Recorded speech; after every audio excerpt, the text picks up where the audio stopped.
Well, hello and welcome to Module 10. This is Module 10. We're going to be talking about stats of our introductory course, How to Build a Million Dollar Practice. This is, in my opinion, one of the most important things to put into place as far as practice building goes. You can't project forward unless you know where you're at and know where you've been. So it's really important to keep some semblance of stats, to know exactly what's happening in your office, and to analyze these stats on a regular basis because it shows where the bottlenecks are. It shows where the roadblocks are. And I'll explain as we go through this. So I'm going to show you two sheets that I think every office should keep regular records of, and you can designate a team member to do this. This doesn't have to be the doctor. If you're in a smaller volume practice, and maybe it's a single doc office or a single doc with one CA office, obviously the doc could do this and keep track of things and keep it on your mind regularly. But it's easy to do. And these are basic ways to do it. You can get very complicated with stats, but this is the basic minimum of what you need to do as far as keeping stats goes. So the first sheet I'm going to show you is this new patient tracker. And so this is basically a list of all of the leads that you get through the month. And you would keep this spreadsheet on a monthly basis. So you can just keep adding sheets for different months and you can mark down the month. So it says right here month. So if we started this in January of whatever year, and you just start listing the names that show interest in coming in. So this might be maybe if you've gone out to do a talk and you've collected a few names during that talk. It's a lunch and learn or something, and 5 people have expressed an interest to come into your office and they've left you their name and email number. You would write those on the sheet. If you do any type of online marketing, and the next module we're going to be talking about marketing strategies, but if you do any type of online marketing, any leads that come in through your online marketing, your Facebook, Instagram ads, or your Google ads, whatever that may be, you write down the leads that come in on a regular basis. And we had a staff member do this daily. So she would keep up with this every single day, spend a few minutes a day just updating this sheet. And so when you fill out these leads, then the next thing you'll do is you'll keep track of the source. Where did they come from? So did they come from an outside talk, lunch and learn? Were they a Facebook lead, Google ad lead, whatever the case is? So you know where they're coming from. Were they a referral? You keep track of that. And ideally, even a step further, if it was a referral, who referred them? So you can go back to that person and thank them and reward them and so on. So the next thing would be is to write down the date that they make an appointment. So let's just say hypothetically it's a Facebook lead. They come through your system. They make an automated appointment for Friday at 10 a.m. You would write down the appointment date. Now, this is where it gets important. So you write down the appointment date, but then you would also write down the date that they actually showed up. Hopefully it's the same date. If they make an appointment Friday at 10 a.m., hopefully they do their day one appointment, which is their new patient exam on the same time, Friday at 10 a.m. If they didn't, for example, if they were a no-show, then those are warm leads, and we want to put a follow-up system in place to try to contact those, build more trust, build more rapport, find out what is the holdback for them not coming into the office, try to address those concerns, and make a relationship so that they actually do come in for their appointment.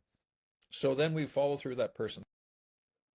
So let's just say hypothetically, John Smith is our patient, and John Smith came from Facebook, and then you could say his appointment was Friday at 10 a.m., and then his day one was Friday at 10 a.m. And so we go through a day one. Now, whatever process you have for your conversion process, so if it's a day one, day two, or a day one, day two, day three, whatever that is, you would modify this sheet to reflect that. So let's just say he came in Friday at 10 a.m. and you wanted to get him in the very next working day. Well, let's say you don't work Saturday or Sunday, so you would book him for Monday. So let's just say we book him for Monday. We put in Monday at 10 a.m. and hopefully he shows up at that day. If he doesn't, then we would make a note, or we would delete this from from the stat sheet, so we would know he only came in for his day one and then he disappeared. So that means, what do we need to train on? Well, we need to train on the transition from day one to day two. So you can see how this can be very important for you. And then obviously follow through with day three. And we could even add another column here. Did he convert to a care plan? What care plan is he on? and then first re-exam. So ideally, my goal was to at least get patients educated enough and committed enough they would make it to their first re-exam, because I felt if we could get them to their first re-exam, they were pretty committed. They had a good understanding of why they were there. It got beyond the symptom relief or pain relief, and they understood the value of correcting their subluxations, or long-term chiropractic care. So you could make this sheet as long as you wanted. You could put second re-exam, re-sign, whatever that is. You could modify it however you want. But at least you're keeping track of every single lead that came in. So let's just say Mary Jones responded to a Facebook post and she set up an appointment but never came in. Okay, so let's just say she set up an appointment for Monday at 11 a.m. but she never showed up. So then obviously we would want to make sure that we're following through with these leads, and and finding out what is the roadblock. And we will see patterns as we do this for a period of time. We'll start to see patterns where our system shows breakdowns. Okay, so that's the first sheet that we keep track of, is our new patient tracker. And this is updated on a daily basis. The second sheet is this monthly stat log. Okay, so this is where we get really important stats, and we start to monitor our numbers. And these are going to be a collection of basic numbers. So at the end of the month, I would have a staff member go through and fill in these dates. So let's say for January, the number of day ones we had. So let's just say hypothetically, we put in here we had 40 new patients actually show up. Okay, so that's a good number of new patients. We had 40 new patients that actually show up for day one. But out of those 40, how many made it to day two? Well, let's just say it's only 32. So 8 people after their initial exam didn't show up for day two. So I would want to question, why did that happen? What was the setback or the roadblock to not allow them to show up for day two? And then for day three, when we do our doctor's report, and ideally we want them to come in with their spouse, let's just say we had 28 of those show up for doctor's report. So 4 dropped off. So again, I would want to ask why and start to find out patterns of why this is happening. Ideally, I would love to see this as 40 day ones, 40 day twos, 40 doctor's reports, and then we could calculate our total monthly patient visits. So let's just say we have a practice of 200 people per week, and it's a 4-week month. So let's just say it's 800 visits for the month, right? So that gives us an idea of whether we're sustaining, we're declining, or we're growing when we compare these numbers across month to month. And then we look at total collections. So let's just say we're collecting $40,000 on a monthly basis. Okay, so we got $40,000. Now the nice thing is with this sheet, it's starting to calculate some stats, and these are stats we want to know. So LTV is a calculation of our total collections, which is $40,000, over our number of new patients. And what this does, this gives us a lifetime value of a new patient.